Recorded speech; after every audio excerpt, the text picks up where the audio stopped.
Good evening, ladies and gentlemen. It's the Zzorhn and Bingorage show. Happy March. Happy Earth Day. Earth Day. So what did you do for Earth Day, Eric? I slipped in. His contribution to the planet, using as few electrons as possible were being used up and wasted by me. I feel no electricity, maybe his alarm clock. Well, and in fact, Eric, you've told me many times that some of your best sleeps have been out at the park where there's like, you know. Wait a minute. Zero, noise or electronical equipment. Just you in a tent, Yeah. So I mean, it's back to the basics. Sleep is the best way to save energy for Earth Day. You should all sleep in. There you go. So what are you doing up now? Why? Because they're watching. Fuck off. What? Stop. That means we'd have no. Oh, okay. Yeah. No, you should stay here. No. Before we go any further, this is not a children's show. You should be an adult if you were watching this. What are you talking about? Some of our biggest fans are children. Bad language. There's adult situations. There's coarse, vulgar depictions of human anatomy. Zzorhn takes his clothes off all the time. It's cool. Google penguins. Penguins. They're cute. They're giggly. How's that go again? Okay. Actually, Google something else. If it looks like that, you're going to have nightmares. You don't like my penguin impersonation? That's fucking scary. Jesus. So apparently we do have viewers, and you do write into us, and we thank you for your letters and your feedback. It's awesome. Eric, you said that you had a couple of items to share this evening? Well, I had one item anyways. On Facebook a couple of days ago, I received a message from kind of one of my extended network people, and it said, "What apocalypse?" And I thought, oh, well, I must be a fan of the show asking what's going to be on this Sunday, today, April 22nd, 7 p.m. Central Standard Time. Aye. It's the privacy apocalypse. That's what I told him. Privacy apocalypse. And then he emailed or messaged me back. It was like, and I realized the person who was Facebooking me was probably really drunk. It was like 5 in the morning, and what the hell was I doing up? What the hell was he doing up? And then he said something about going to sleep. That was great feedback on the last episode, and asking about the upcoming episode. I was touched. That's my feedback. Oh. Did you have any feedback from last week? Certainly not as colorful as that. Anyway, within the last 2 weeks, I've had a lot of people talking to us about our connection's broken.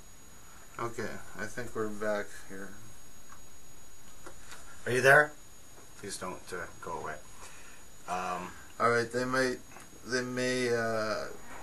put a commercial here. If you're just joining us, you might have a 30-second lag while they put in a commercial. It's about sports cars or jogging shoes or something else that people are trying to, sell and think that you need to have that certain product in order for you to have happiness. Please feel free to hit the mute button. Hey, our providers at Ustream are providing the service for us and for you, and so they reserve the right to put 30-second commercial. I understand that. It's good, cool. Either that, or we're just too cheap to buy the actual version that gives.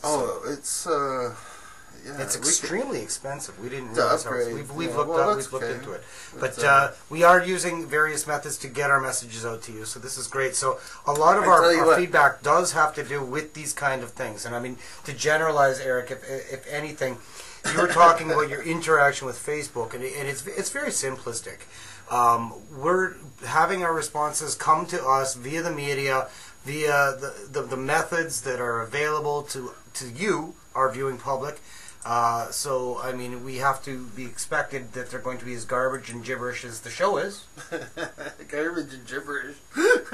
I mean, wouldn't you say, like, so if you're sitting there and you're watching this on a Facebook channel sometime because it's been uploaded to YouTube about 1 million times, you're going to be looking at it, and you can tweet us and stuff, and you can correspond with us, but at the same time, it's, it's all dependent on technology. Tweet me at Bingorage.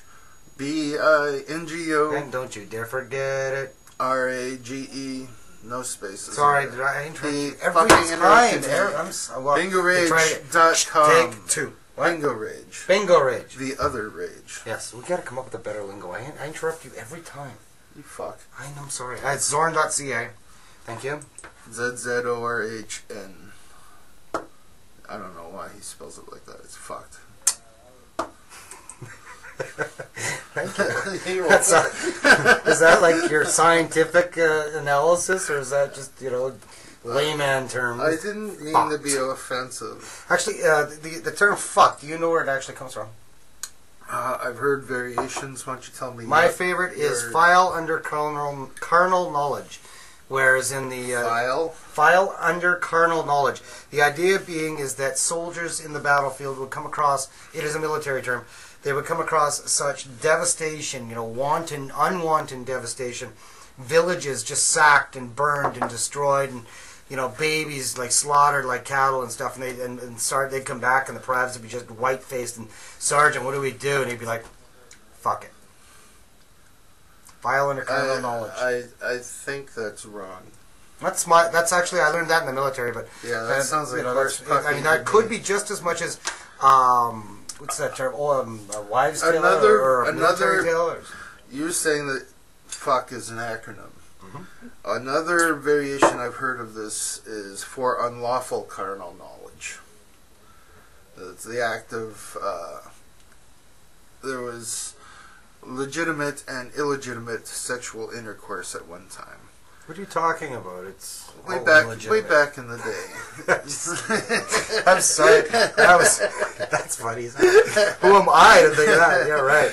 The point being is that in the past there was real legal repercussions in our society for having sexual intercourse. Well, at one point in time, it used to be you never screwed your wife. You screwed the next door's guy's wife, but he was screwing your wife. But you never had sex with your own wife, the Puritan values, right?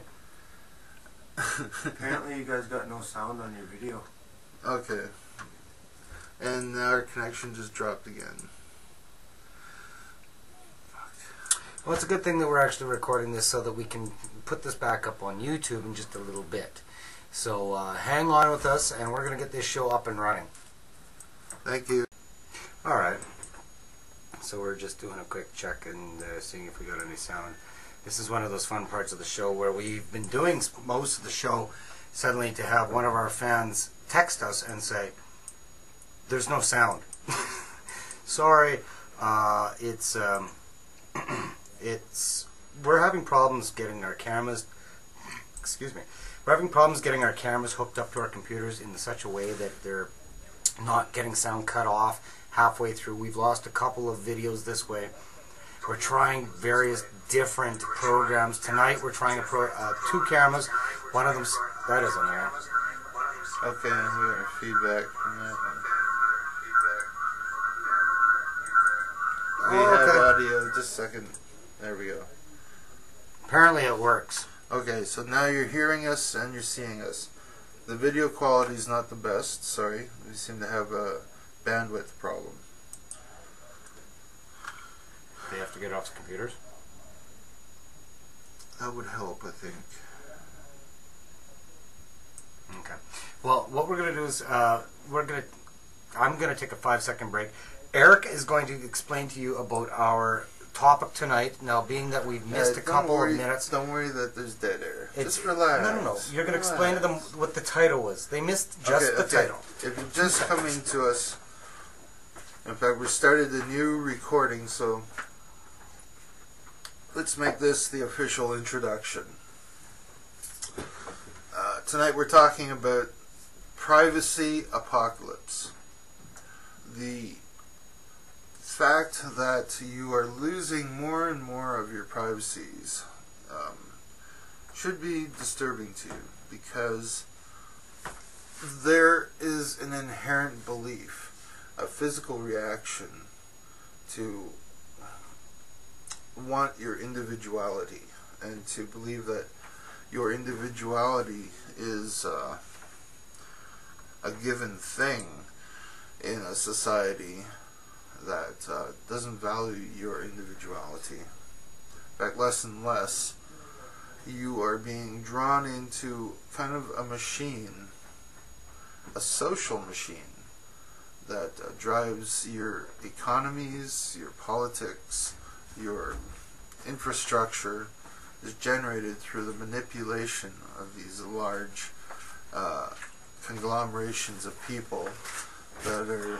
lumped by the way that they're able to be manipulated. And the more information that corporations and governments have about you, the more easily you can be manipulated as a herd. You know, it's the same thing we talked about a few weeks ago about the Borg idea in science fiction, is that humans abhor the loss of individuality that is expressed in a physical means there, but we're starting to see that our informational bodies can be violated by the state as well as our physical bodies. So that's pretty heavy. We're talking about privacy apocalypse. Privacy apocalypse. The fact is that nobody has privacy anymore. You no longer have privacy. You have some privacies. You're losing them. Well, let me give an example. Lindsay Lohan, for example, right, is very famous. So I'm using this as just an example.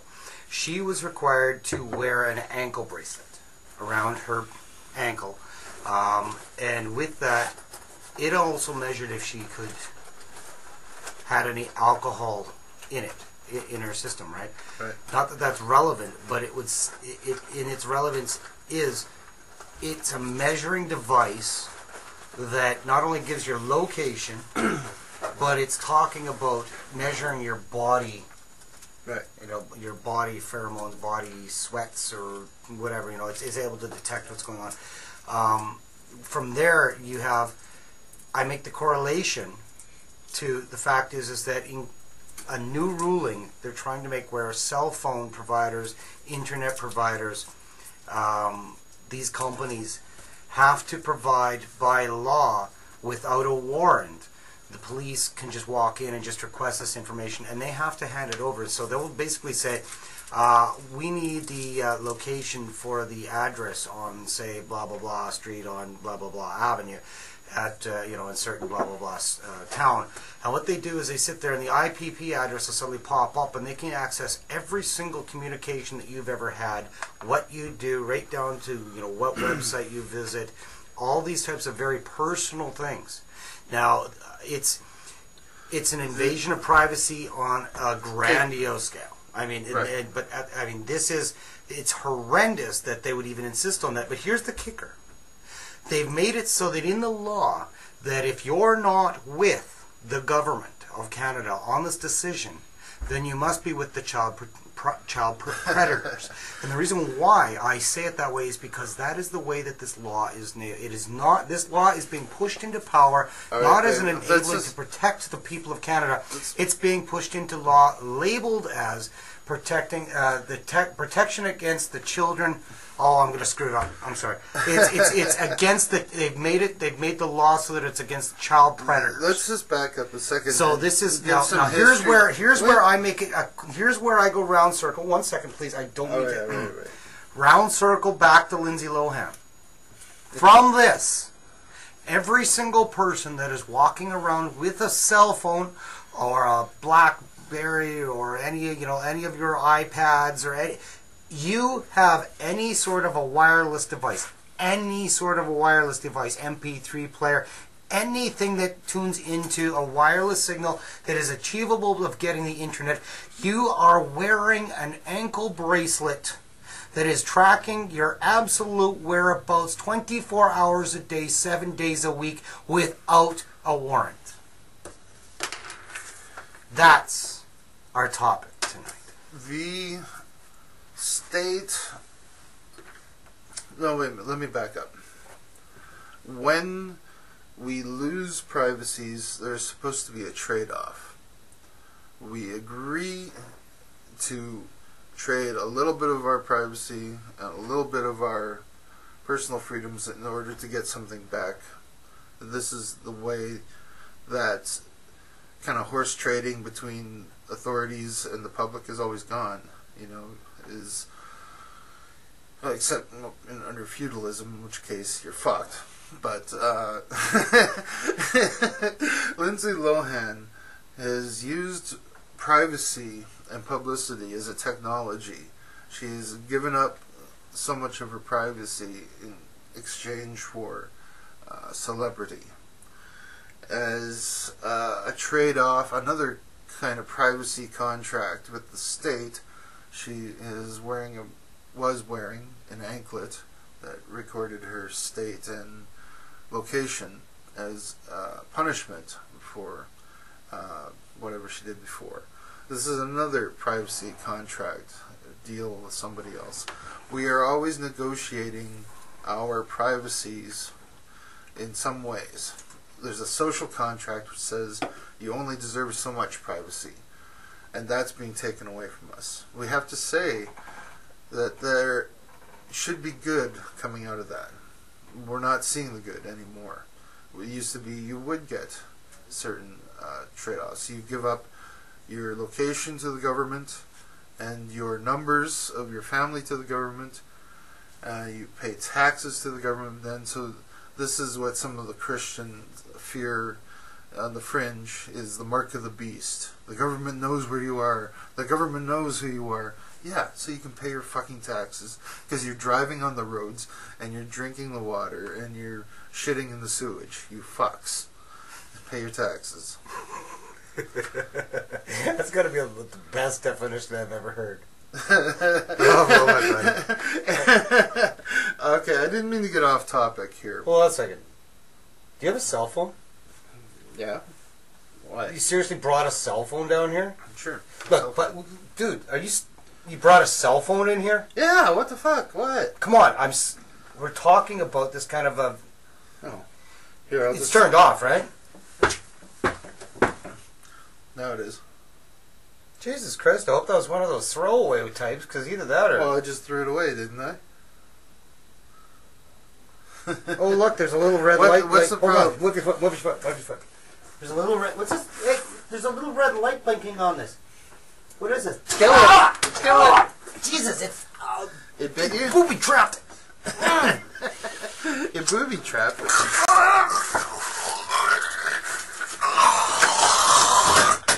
Resistance is futile. You will be assimilated.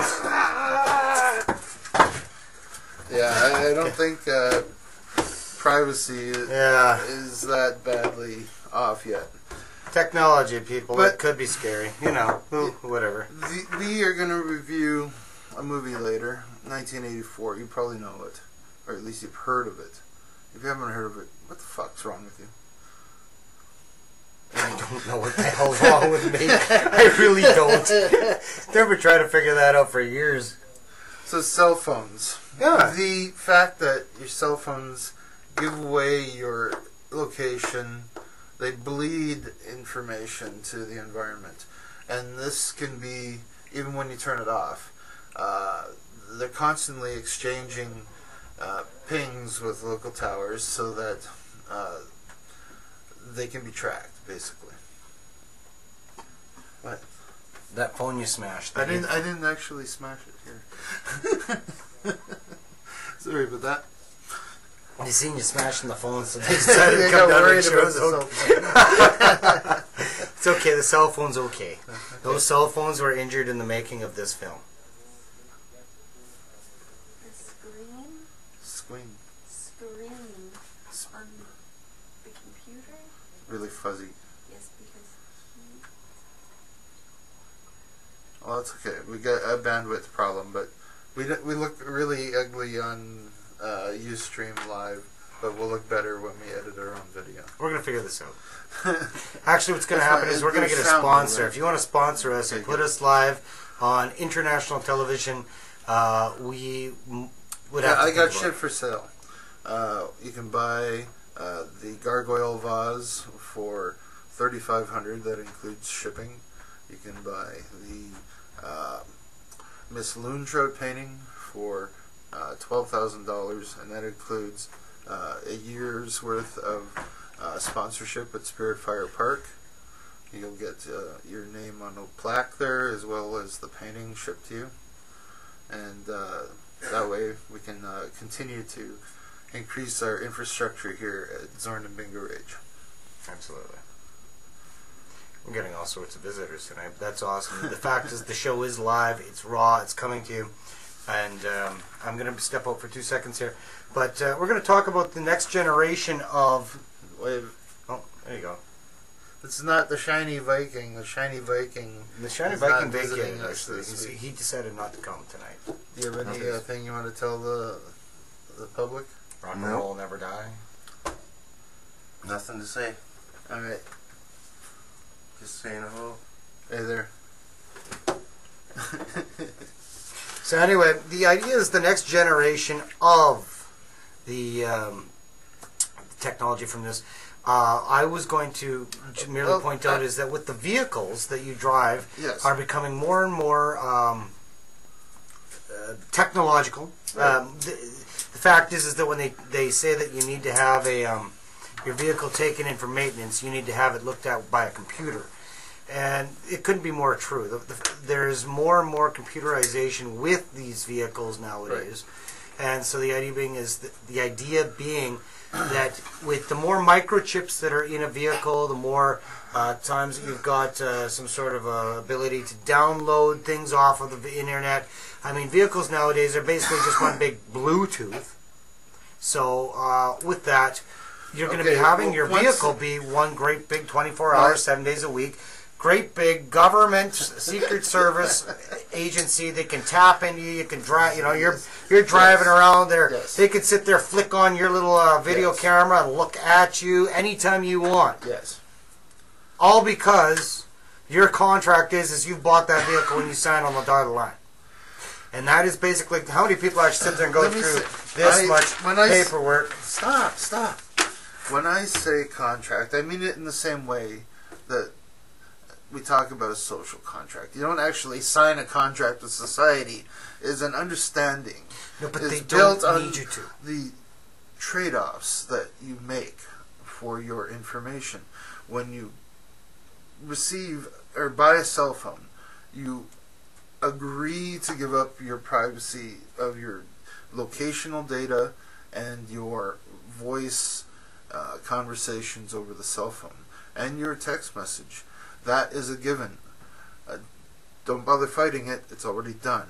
Everything you say on a cell phone, everything you text on a cell phone, everything you put in an email, everything that you probably put on a fax machine, and anything you say on a landline phone is now not only discoverable, but is probably being listened and or watched.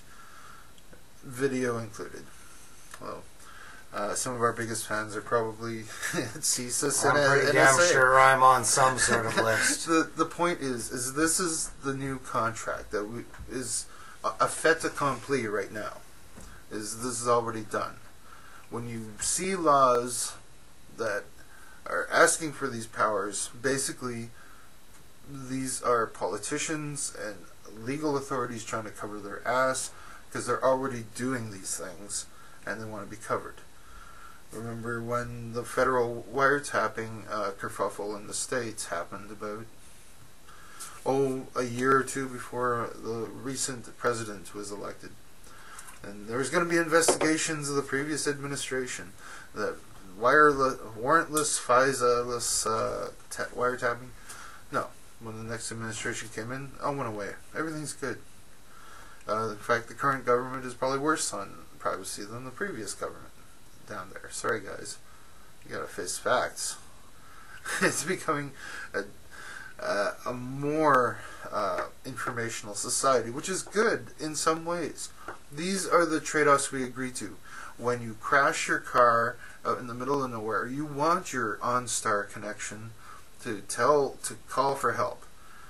and give your location. These are good things. If you are lost in the woods, you want your cell phone to give up your GPS location. But if you are... No, these are the things that we agree to when we use these technologies. Increasingly. You have to police your own behavior online, because you know what? Eventually there will be no privacy digitally, and we are almost there. You know, I think you have to concern yourself with making sure that information loss is distributed evenly.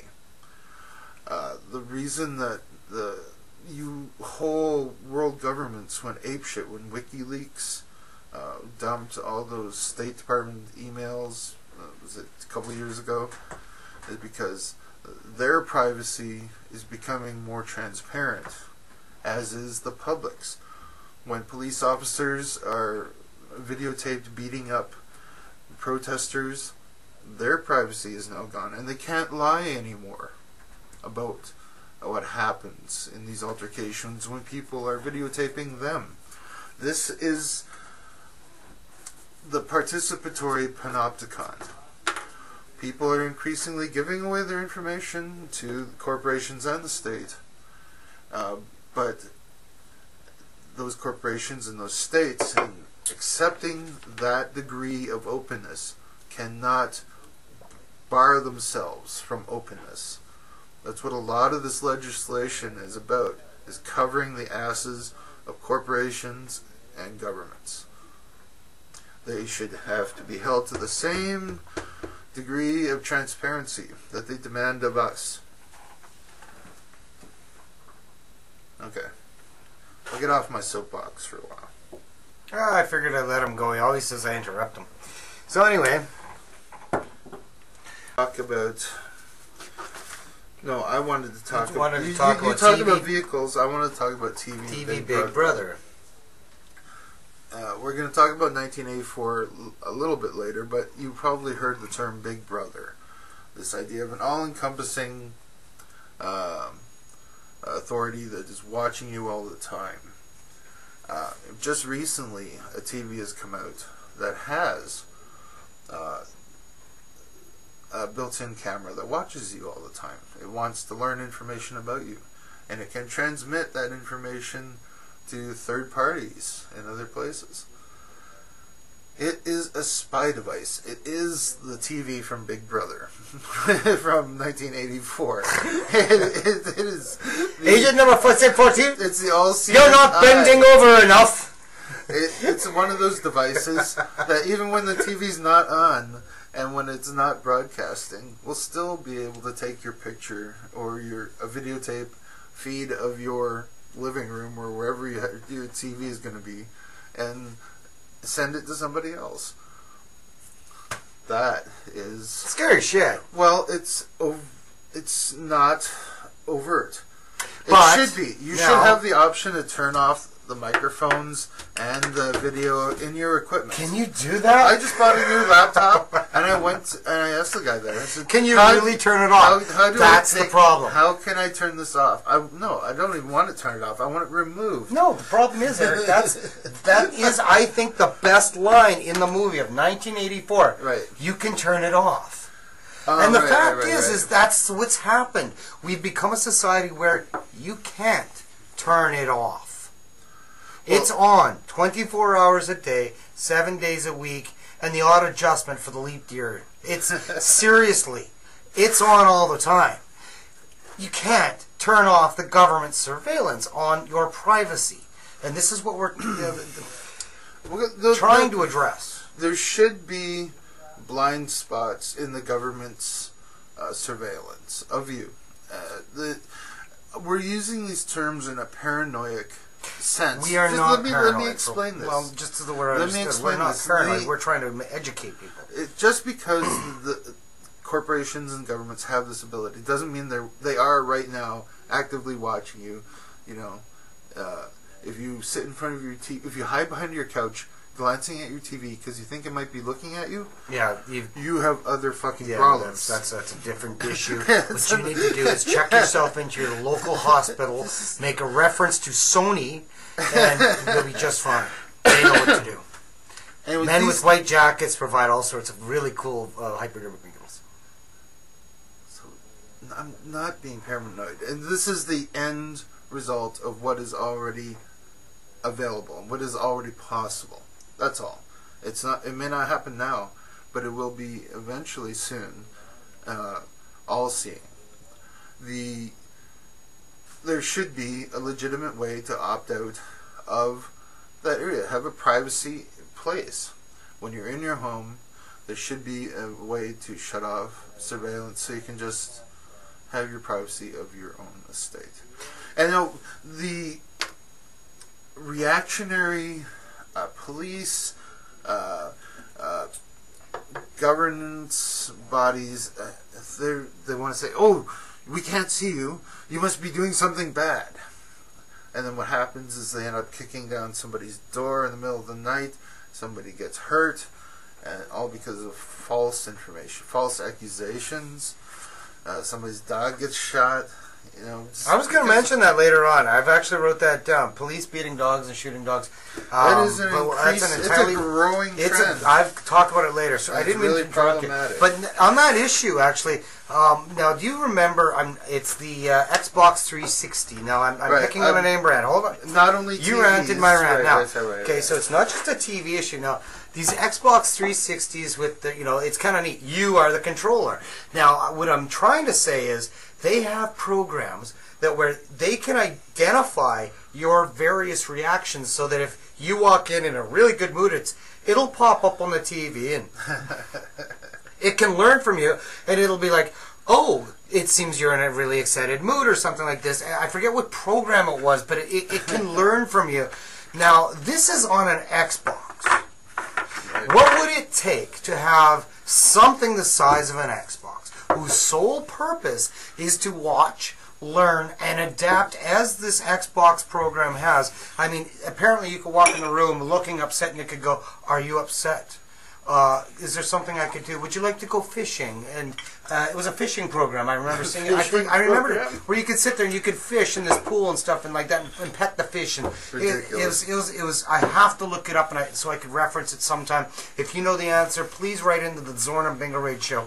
But my point being is, if they can do that on a game system, on a TV, what would it take to implement that, to put the 1984 Big Brother in your home and watch you and learn and figure out how you think? And suddenly they have thought police, and it's all artificial intelligence.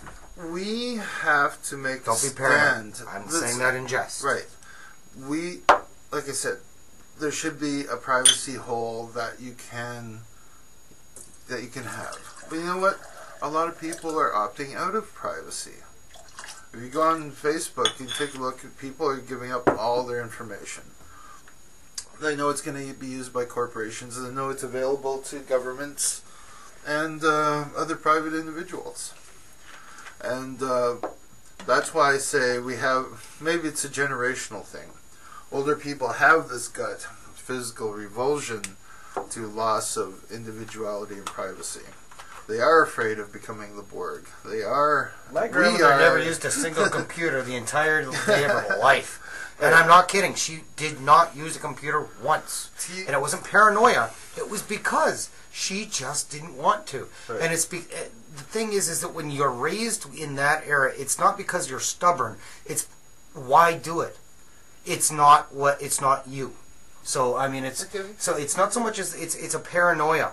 And I mean, a lot of people attribute it to that. And I mean, I'm not interrupting and saying that you're wrong. I'm just saying that it can be attributed to how somebody is raised, their values and whatever. I mean, you can have some little 98-year-old who loves the Facebook, so whatever, right? People who are not accustomed to computers will be able to live out the rest of their lives not having a computer and not knowing that they are the benefitees. Is that the right word? Whatever.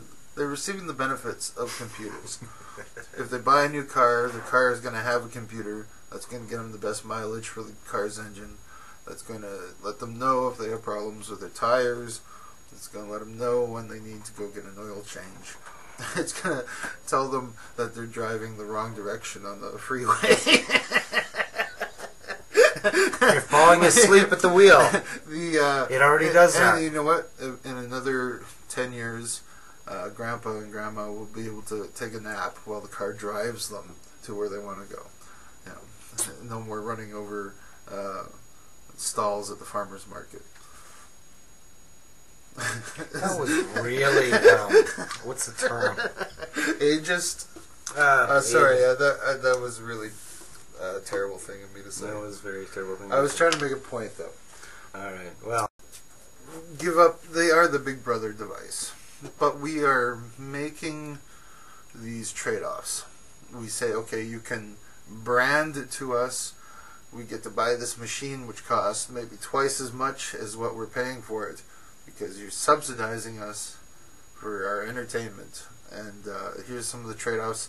If you read the EULA on any program or computer that you ever buy or open or download software, there is an agreement that most people never read.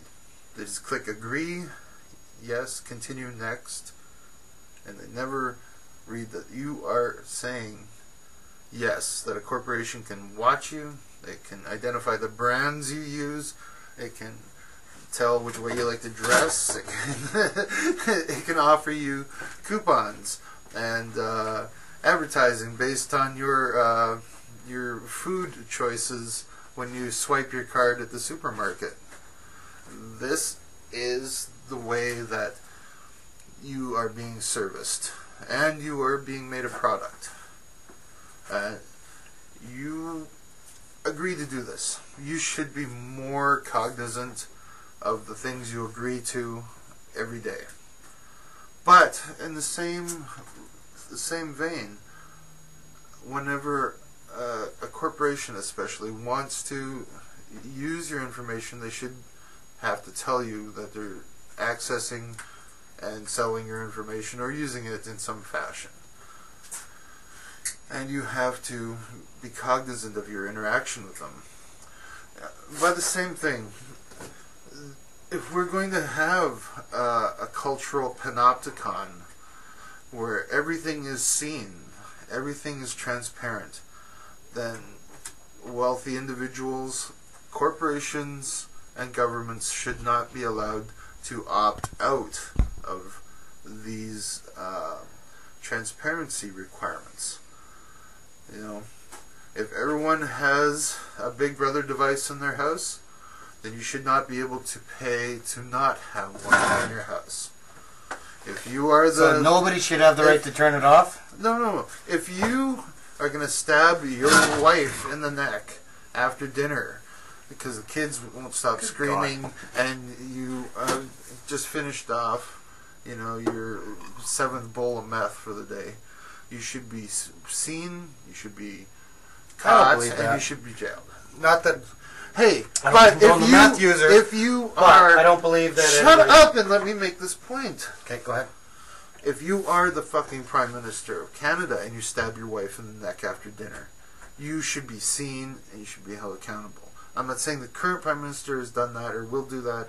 I'm saying there should be no way that the elite get off not participating in this cultural panopticon we are being forced to accept. You know, if you own a giant corporation and you spill a bunch of toxic sludge in the bush in a river, you should be seen and held accountable. If you are a police officer who lies about what you've done to a member of the public and you've committed crimes, you should be seen and held accountable. No more rules being passed that say, you know what, this person commits crimes but he can get away with it, or she can get away with it. And this kind of self-serving legislation is all over.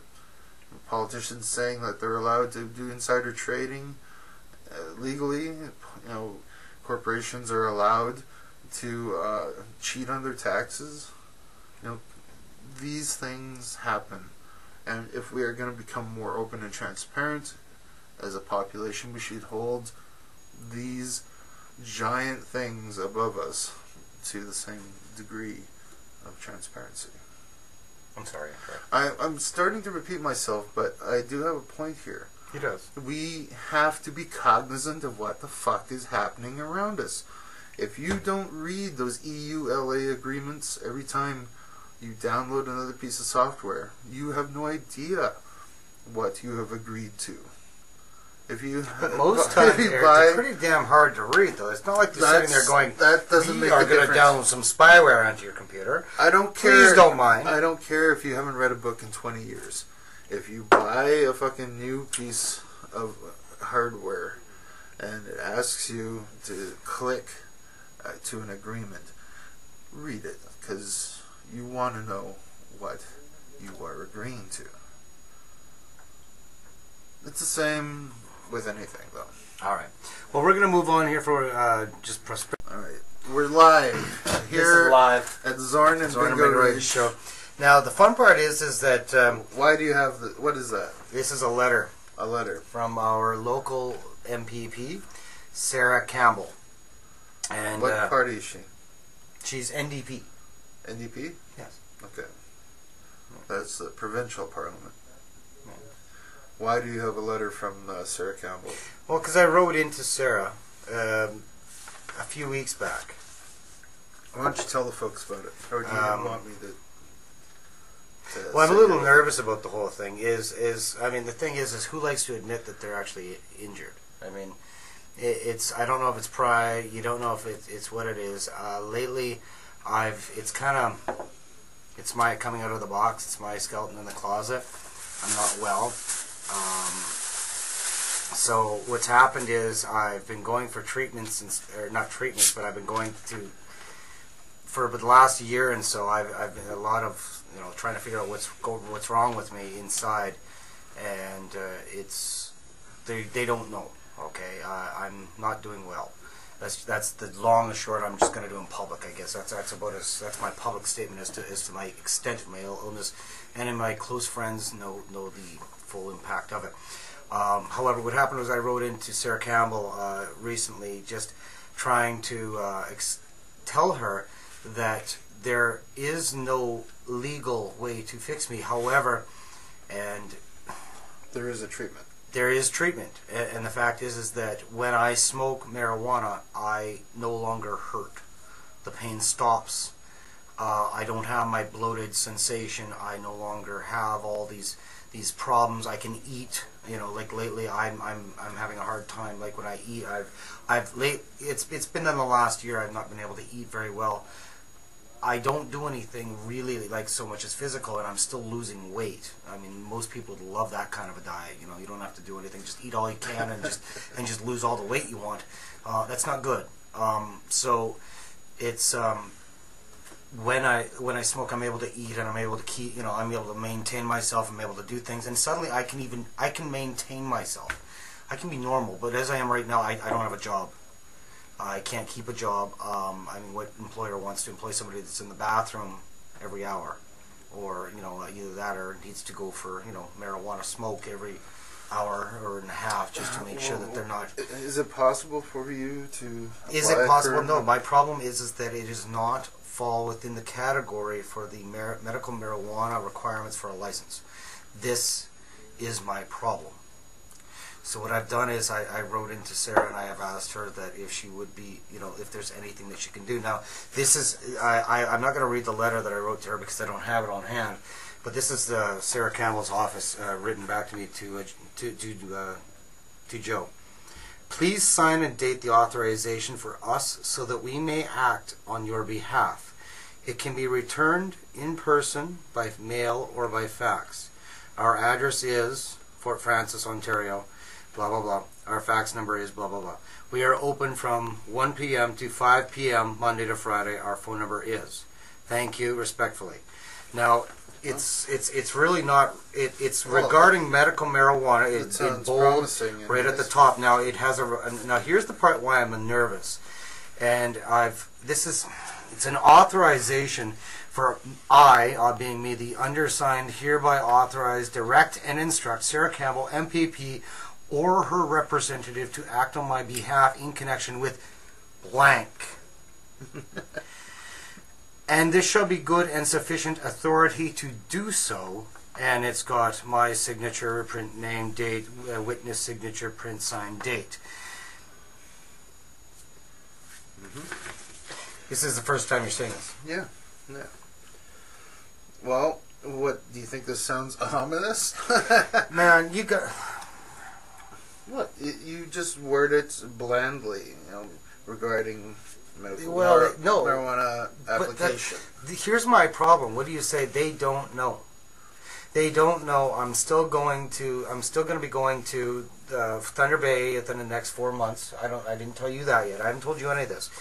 I have to go see a specialist, and when they make their determination, which will be several months from then there's the months of the however long it takes to get the license and all these other things.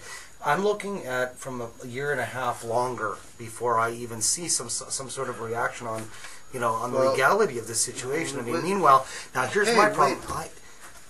I'm having to deal with criminals in order to, by definition, criminals, to make myself feel good. This is not the way that you deal with MPPs and MPs and your local government. You go through the hoops, and maybe this So what do you think I should do with this? Fill it out and send it back. You think this is because this is? I'm really nervous because I'd love to think that the thing is keep a copy for yourself and send a. I'm really excited that she stood up to say that she's going to help me. I'm really excited. We don't know that she's going to help you, but at least she has your authorization to act on your behalf. Okay. Now, if you feel or you ever receive information that you believe means that she has not acted on your behalf but has acted against you, that's why you should keep a copy of that to say that's not the agreement that we entered into. You'd have a copy of that. But just don't worry about it. It's the way that's the way that a legit interaction with members of your government happens. And nowadays, I guess. Okay. Well, you know what? I'm really excited. I mean, I guess it's my apprehension is that I'm worried that this is going to be used, and like you say, it's. You know what? The government knows more about you already. I'm sure they do. Than this would authorize anyone to know about you.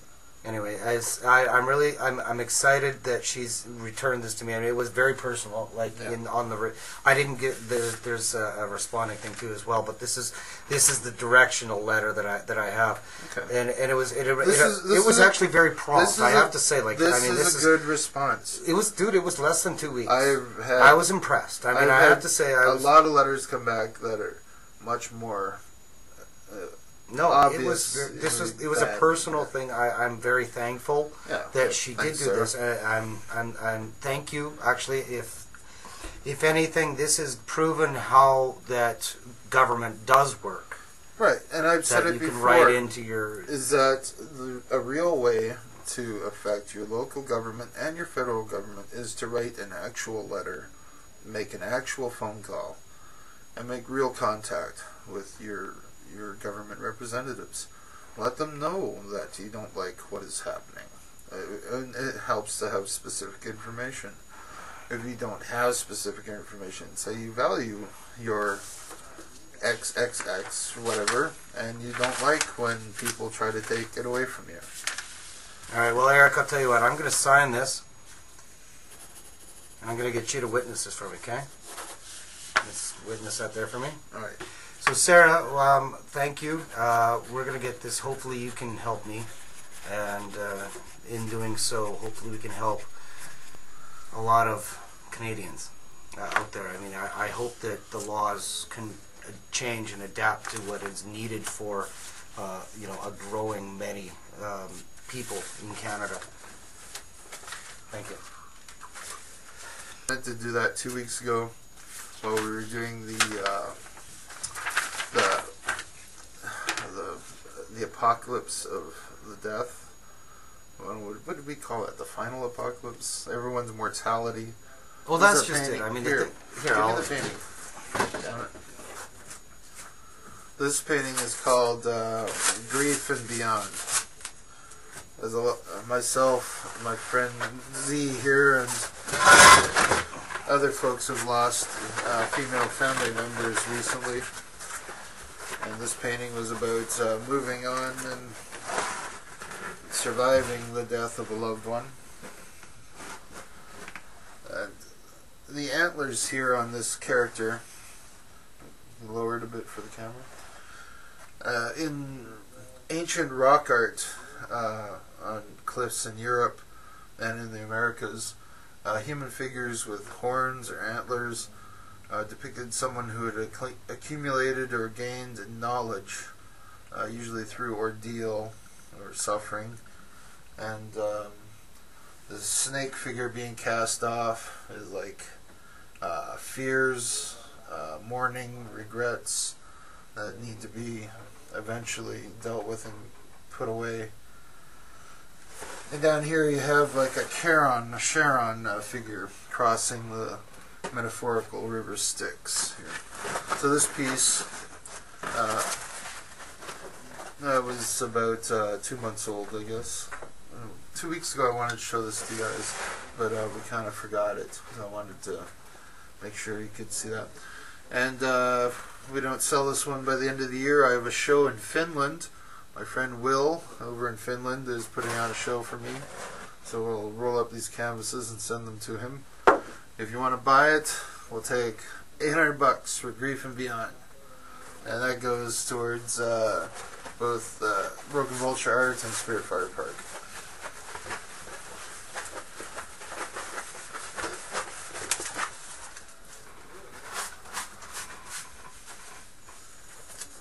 Oh, thank you. Thank you very much. Picture later. Why don't you talk to people for a few minutes? I need to stretch my arms. You have something you want to tell them? In the regards of the, you were talking about. Hold on 1 second. I'm just going to change over the. Oh. And after that, Eric's going to do his puppet theater. Dirty puppet theater coming to you live from Eric. Filthy puppet theater coming to you from Eric. However, at this point in time, I want to talk to some cops out there. What? I'm going to talk to some cops. Oh man. Now here's I'm about to get my arse like seriously like whatever, right? I don't agree with anything that. Well, you do. Says. You do. I don't even know. Why. I don't know. Who the fuck are you? Get out of there. I'm talking about police brutality against animals. There's a growing number. Now you have to understand, I'm not naive. When I say growing number of videos and things available online, it's because there's a growing number of technology and databases, and obviously things stack up. We don't have videos from 200 years ago because it didn't exist. The brutality of nations throughout history, I'm sure, has been extreme. The fact is, we are supposed to be an enlightened nation. So with that enlightenment, we are supposed to have some sort of an understanding, to be a little bit more caring, to be a little bit more sensitive to the surroundings, and to the very nature of what is going on. And with the sophistication of today's technology, you would think that police and the people that act in the authority figures would have more information, available to them. They'd be able to act better or be able to deal with situations much better than they are. But that isn't so. Case after case, you have the case of the captain who drove his ship into the rocks, and suddenly you've got a ship that they're going to spend a year trying to salvage now, because of whatever technology and stuff was involved in that he relied too heavily on, and not enough on his own intelligence. And so doing so, he ignored these obvious warning signs, right? So with that, you've got police that are sitting there and they've got this information available to them as for, like video surveillance and all these other things, and they can't determine if an animal is hazardous to their health when they go in to do raids and stuff. Here's my point, police. law officers and general authority people in general. Please stop being cruel to the people, to the animals that we call pets. It's not warranted that the people that are breaking the law in your under the law. Now, when I do quotes, it's because the laws are not just in such cases. If you're doing a marijuana raid, for example, it is not within your right to shoot an animal that is coming up to just merely greet you. I've seen video after video of what is deemed fairly friendly animals being shot cruelly by police or authority figures. It's appalling. And I'm not one to ever say I would never ever tell somebody to commit a crime, because I believe very fairly that you never ever commit crimes. But at the same time, you know, when the authorities are acting unjustly, when the laws are wrong, what does the average person do? There was a video I watched and it broke my heart. It was where this family was pulled over by a squad car for a mistake, and that was the frickin' irony of the whole situation. They pulled them over and they weren't even the right people, and it was on police surveillance camera where this dog got out of the vehicle and ran towards the one officer, and he shot it point blank in the head with a 12-gauge shotgun. And the reaction of the family broke my heart. In that case, and I would, like I say, never condone an eye for an eye, they should drag that police officer's family before their pet, with their kids, and traumatize them, because like I said, I would never condone that. I'm saying that's wrong, and I'm saying you wouldn't do that. So why would you do it to somebody else? Okay, so this is, think about it, and this is to the cops out there. Start thinking about what you do when you put on that uniform. Because I look at you guys and I say, because I used to wear a uniform too, and I'm telling you right now, puff your chest out with pride, because you've got a job that is really hard. But start thinking when you go into those situations, because you represent what is good in this nation, or you're supposed to. And if you stop believing in that, and get the fuck out of your job. The system is set up that it desensitizes certain members of our population in order for them to behave in appalling ways. We need soldiers, supposedly. We need policemen, supposedly. But what are we doing to these people in order to have them act as the fist of economic and political movement, decisions that we have very little control over, which are not fair, which are not equal, which are not even-handedly administrated, or they may be racially biased at times, they may be religiously biased at times, and I mean they may be religiously biased against the unreligious at times. The amount of cultural control over us is astounding. We have policemen, we need policemen, yes, and I echo your plea that if you are a policeman, that you should be able to say no if something is grievously wrong. You should be able to stop all crime, not just crime that you think that you need to stop because it fills your quotas, because it'll make your boss happy, because you don't like the skin color of somebody else. But I think that, and I don't mean to sound like condescending on the they authority are figures. Being used to They oppress. So in so much is how many years would it take to oppress of us. being in the system to suddenly take, some guy who's coming in at 18 years old, hey man, let's bust some bad guys, to suddenly get him to 25 where he don't give a shit. He's got his paycheck coming in. As long as he pulls enough people over and sits there and busts enough people for smoking pot, he makes his paycheck. Well, he don't care anymore. And that pride has been sucked out of him. Right. And that's what I'm talking about, okay? And that's wrong. Police need to lift your chests in pride because you have a job that nobody else can do. Now, I mean, I'm a military man myself, so I'm talking to when it's saying military. Police officers need to get the riot gear off your chests and start doing your job, which is helping the public and being there to honor and serve. When it comes to a military strategic, bring in the military. If you want to join the military, go join the military. You want to be a cop, go be a cop. Get the raid gear off. Well, you know, I would like to see that money being spent on police pay and pension funds. And pension funds. Absolutely. Rather than... Put more cops on the street. Would you let me make my fucking point? Sorry, bud. I agree with you. I agree with you. I would rather that all this Homeland Security money that's being thrown at local governments and was really being used for police officers, not for toys and weapons.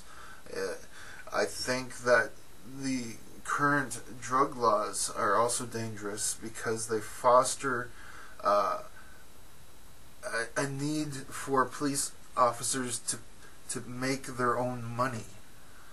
They shouldn't have to confiscate people's cars and boats and cash without warrants, without trial, without anything. These civil seizures, they're paying for their underfunded police departments by robbing people on the highway, legally robbing people, taking their shit away and saying you have to prove this is yours before we give it back. And that is starting to creep up north, folks. I don't want to live in a Canada where the police are going to take your boat and say, we think you bought this with drug money, it's up to you to prove otherwise, okay, bye. Fuck you, swim home. And that is literally happening down in the border areas of the United States. This is why it's so hard to stop, because a lot of money is being generated for police departments, for local prosecutors departments, and for local cities and counties by taking money from people. It could be real drug money, but a lot of it isn't. You know, go on the internet and type in, you know, seizure of, you know, money stolen, you know, down, what do they call it, civil seizures of money, stolen money from people. Google it, you can figure it out. There's people saying, hey, this was my money and I didn't get it from drug money. I got it because I worked hard. I was going to go buy a house in another town and they pulled me over because I had out-of-state license plates and took everything I had. And said, the war on drugs is a failure. But you know what, Eric? A screaming success. We're off topic. We are wickedly if we're not paying our policemen, and we're off topic. We're ranting on cops.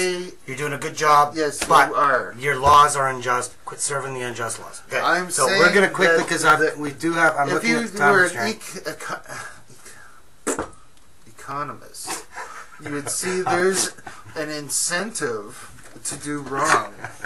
We have to remove the incentives for police departments to do wrong and incentivize them to do right. Absolutely. Okay. Thank you. So, man, you know what? Hey, man. We got to do something here a little bit different. Hold on, we got to introduce it a little bit. Warning. Blew it, man. Well, no. What? Respect the fourth wall. We were there. We were there. 1 second. Oh, fuck. Ladies and gentlemen, we are going to do a spoiler alert. If you haven't watched 1984, what is about to happen may not make sense. What you need to do is go and watch the movie 1984 made in the movie year. John Hurt and 1984. It was 1984. 1984. And the last appearance of Big Brother. No, all right. What was the guy who was married to Elizabeth Taylor? I don't care. Elizabeth Taylor. It was the British guy. That was his last British? film. Yeah, that cocksucker. Point being is, if you haven't seen the movie, some of this may not make sense. All right. The point. What we're going to do is we're going to be not so much as reenacting the scene, because we're both males and it was male-female and there was a lot of sexual tension and there's no sexual tension between us. What we are going to be doing instead... Not much. Fuck off. So what we're going to be doing instead is we're going to be equating the silliness of the drug laws of Canada against the 1984... Man, you fucking show it. You don't tell it. Fine. And in 5, 4, 3. Hey, so, man. How's it going? Hey, you're kind of saucy looking. I like you. Oh, fuck off.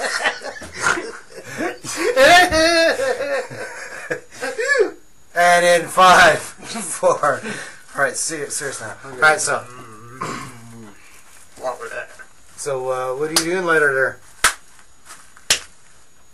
Why are you hitting yourself? I want to feel something. I know, I've been pretty dull lately too, but you know what, man? I heard this buddy, he's got some really good stuff there. He's got good stuff? Well, it's the only guy I know in town. And you know anybody? Shh. Big Brother will hear. Well, I know. I was kind of scared of my buddy got that new TV. I won't even go in his house anymore. Oh, man. What are we going to do? Let's go pretend to meet over there, man. We can't be seen walking together. Or are you going to go get the stuff? Well, I can go get it. Are you going to bring it back here? Well, yeah, man. I'm pretty tired, though. I I haven't had any in so long. I'm hurting. I'll make some tea. Well, the tea doesn't do it for me, man. No? We can watch out the window and watch the fat washerwoman next door sing. Yeah, she doesn't do it for me anymore. I'm ready to fall asleep. I stand up in the window and I touch myself while the washerwoman sings. I think the phone's ringing. Hold on, I gotta check. Oh, my text. Oh, he's got some. Really? Yeah, he's got some. Okay. Yeah. Why don't you bring it back here? Okay. Do you have any money? A little bit. Hold on, he wants to know how much you want. How much do we want? We can't afford much. Oh, I'm broke. I'll bring the other stuff. You get some of this. Okay. Well, that's yeah. Okay. So that gives you. Well, I'll tell you what. We'll split it up when we get back. I got a scale. All right. Go. Okay. All right. Well. All right. I'll be right back. I'm gonna stand in this window and watch the washerwoman next door sing, and I'm going to touch myself.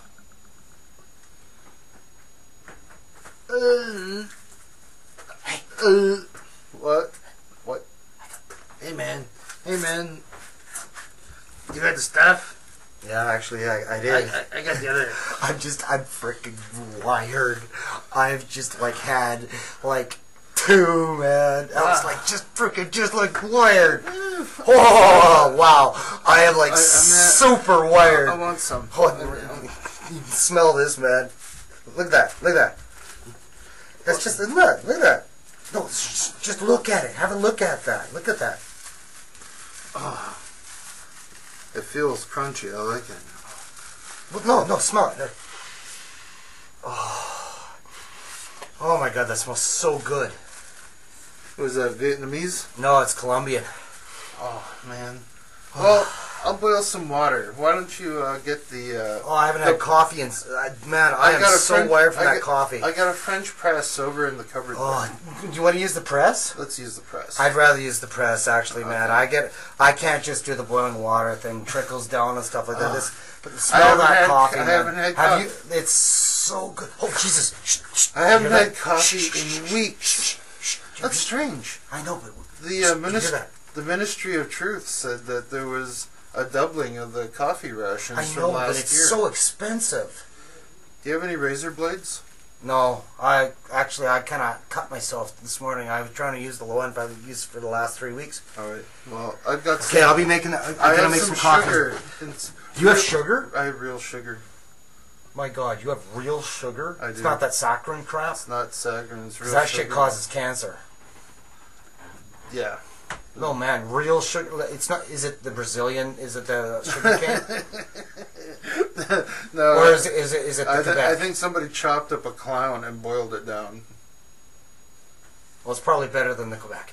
All right, so then I'll make up the coffee here. I'm just freaking wired from this stuff. It's Coffee! Woo! And cut. That was dumb. Actually, that was kind of good. I like that. Now, we were talking about the movie 1984, and it's kind of the finale for the Big Brother ideas. When we started talking about privacy, and then I had to think about a movie to review, this was the obvious choice. It was controversial when it came out, and it's very prophetic, considering the book was written in like 1948, I believe. Why don't you tell me about your reactions? I'm sorry I interrupted. Well, first of all, I've never seen the movie. I had never seen the movie. Had you heard the phrase Orwellian 1984? Had you ever read the book? Oh, no, I hadn't.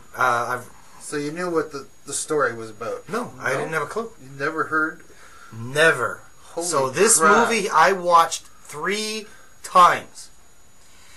I watched it, and every time I rewatched it, I seen a different aspect of the psychological nuances to the references. You know, like to modern kind. But the thing is that written back in 1940 what? 48. Wow, Yeah. I didn't know that. Back in 1948, that it would touch us, but that they had TVs that would see us and be able to tell us what to do. The one scene I love so much is where the alarm clock goes off that he doesn't set. It's just the alarm clock. You get up, and it was so-and-so, number whatever, get out of bed. You have to exercise, and if the leader who's leading the exercise, everybody's watching her, somehow she picks you out of the millions of people who must be fucking doing the same jumping jacks as you are, and says, Smith, straighten up, you fuck. If you're under 38 years old, you can touch your toes. It was an amazing depiction. And I'm sitting there, and every time I watch that scene, it's like, you know what? That's an Xbox 360 in everybody's home with. It is. I mean, it is. It's Xbox 360 with the Kinect. TVs with built-in cameras. Your laptop with a built-in camera. Mm-hmm. Your cell phone. Built-in camera. Everything that tracks you, your vehicle that has built-in cameras to watch you while you make sure that you're not falling asleep and everything else like that. Have you ever heard the phrase or the word panopticon? No, but it sounds like a lot like Pandora's box. When you open it, it's a whole lot of whack shit. It comes from the Greek. Pan means everything, basically all-encompassing, and opticon is, of course, dealing with the eye. All-seeing is what it means. Jeremy Bentham, an English philosopher, proposed the panopticon as the ideal prison, where it was a big cylinder, where all the cells faced inward, and there was a central column in the middle of these cells. They were on different floors. I think of it as a bunch of stacked donuts of cells. Prison. So all the prisoners could be seen from the central point at one time. All the prisoners could see the central point, but couldn't see who was watching. It was like a glass, two-way glass or one-way glass, whatever. And so you could never know when you're being watched, but everyone is equally capable of being watched at the same time. So there was a psychological control just by the way that you could be seen at any time. The panopticon as a metaphor, of course, is what Big Brother is about. is that everything that you do is seen or heard. Is the fear. Everything. Every little thing. The escape that Smith and his girl, her name escapes me at the moment, I don't remember her name. They believe that they have found an escape from Big Brother by participating in a relationship beyond the observation of the state. That they could be real to each other, that they could be honest with each other, that they could live their lives finally in the presence of each other without the state. Of course, big spoiler if you haven't, if you're like Joe and you've never heard, read, or seen 1984 before, is that they get busted. Big time. Everything it's hard that they thought was private has been seen and observed by the state. Has read their diaries, has seen their private intercourse, everything. Provided the house for them to have their affair in, sold them the things which led to their affair, gave them books about dissent. Set them right up. It was in actuality. Yeah, it was a setup. It's a honey trap. The whole of society is now a honey trap for thought crime. That is 1984. We think of it as oppression, but it is honey trap. You may have heard of the FBI being criticized for manufacturing these terrorist threats, which we hear about occasionally. And it is because they do. They find people who are vulnerable, you might say, offer them money and assistance to do terrible things, and then provide them with the materials or fake materials to do terrible things, and then put them in jail for doing terrible things that they made people do. This is manufacturing criminality. If you can do that, what is there for a public to do eventually if everything is known about you? You know, if scratching your nose is now illegal, shit, you can't get away with it. You could not go a day without scratching your nose. You cannot. What are you doing? Setting up for puppet theater. I don't want to do puppet theater yet. We're not done talking about 1984 yet. No, I'm just clearing the desk for puppet theater. We don't need all this extra stuff. You were going on your thing. I'm sitting here. All right. It's not my thing. I want to talk to you about 1984. We're going to talk about 1984.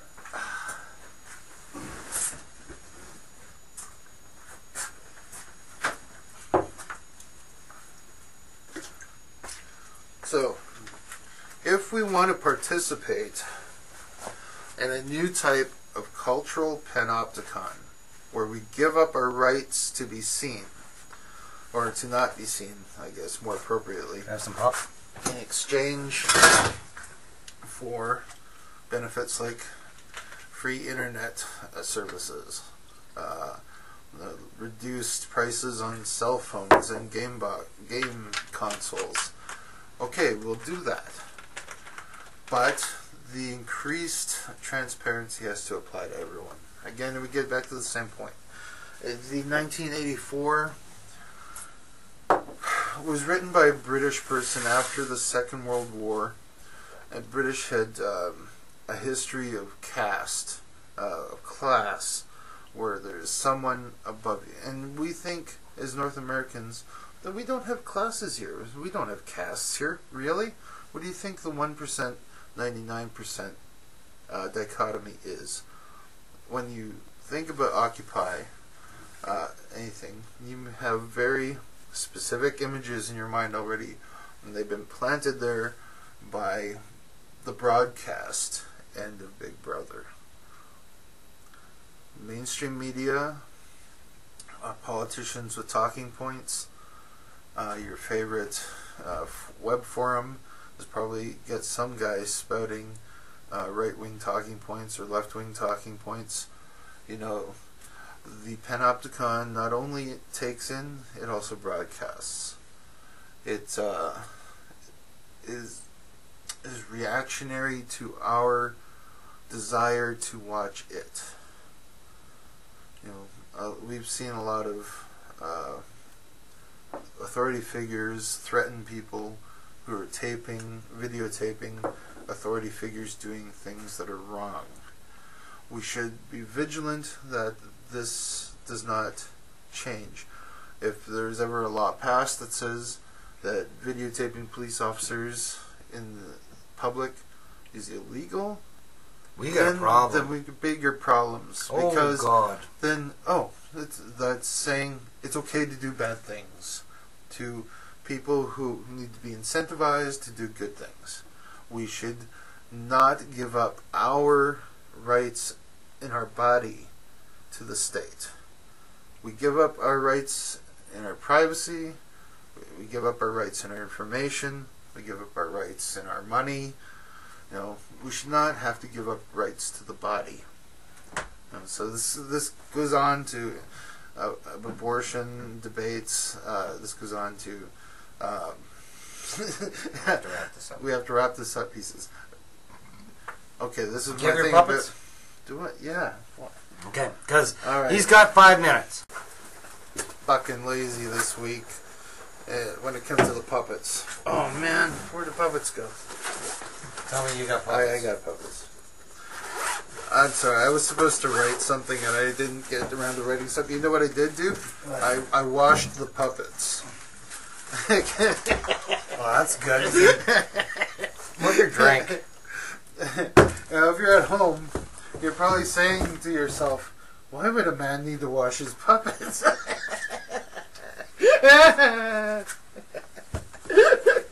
Pretty weird, nerd. Have I told you that lately?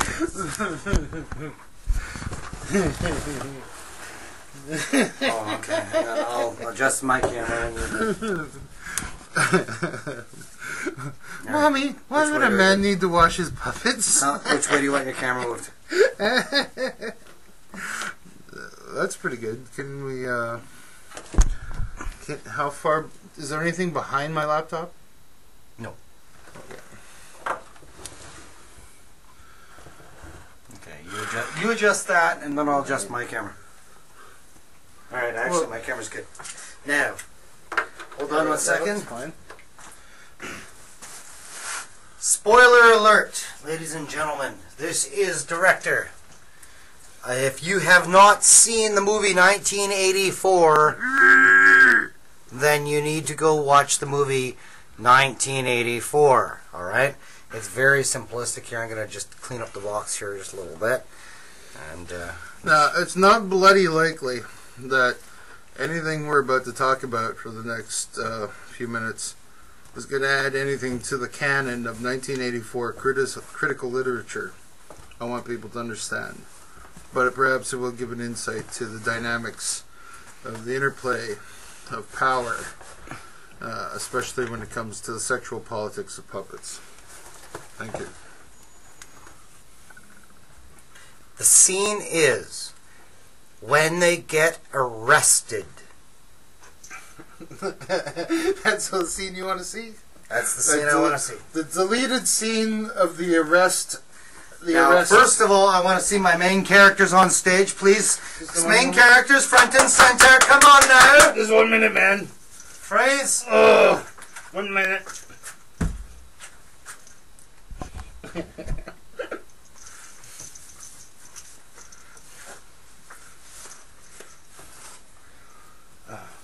Joe, yeah. Can you do this? Do this clasp up. Clasp. What are you doing? A clasp? Do it. Oh. Dumbass. Oh, dumbass. What do you mean? You made a clasp? Shh. Oh, for God's... Oh, wait. If you want that on that side, it should be on the bottom. Look. Okay, shut up. All right, ready? And then, okay. First of all, actors. No, wait. And I'll give you your counting actors.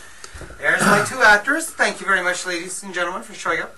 Now, your scene is going to be when you get arrested. So I want back to back. Back to back, please. Now remember.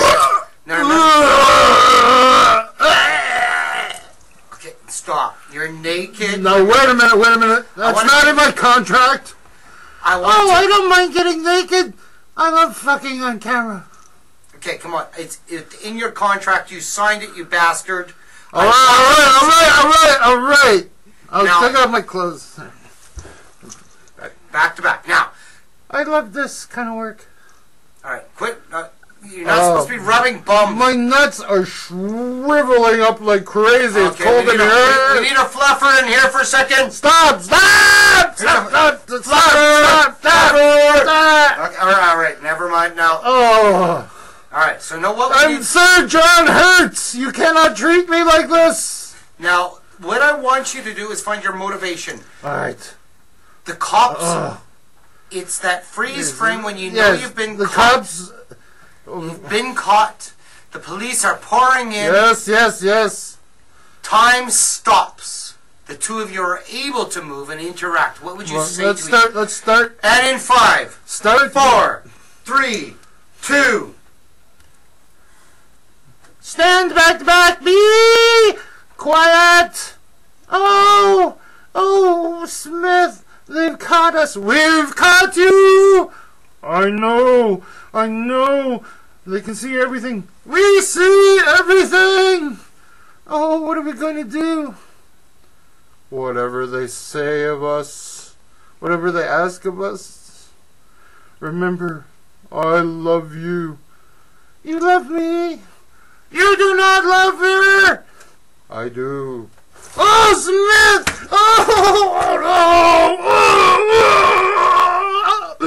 Stand up! Oh, sorry. Cut.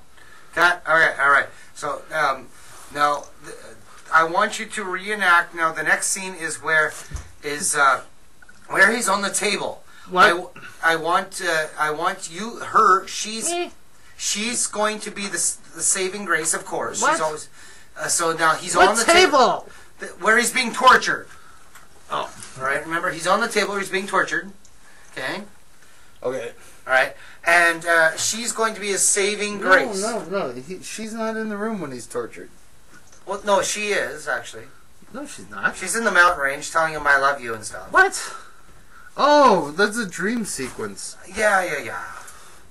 He's on the table. All right. And in 5, 4, 3, 2. I love Big Brother. No, you don't, Smith. You don't. I love Big Brother. No, Smith. No. I love Big Brother. How much? This much.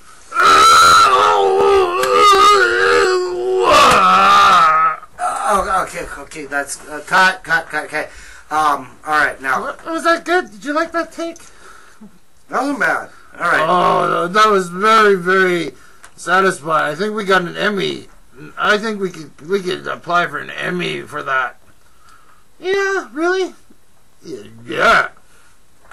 All right, and the last scene I want you to do is the scene where he has a rat cage on his face, and she is the saving grace. And in so much, he's telling them to kill her. You know, well, that's kind of sick. But, right. I mean, anyway, I don't know why that came to me. But no, let me do this scene my way. All right, I want it. Dirty puppet, theater, that scene, rat face. Here we go. And in 5, 4, 3, 2.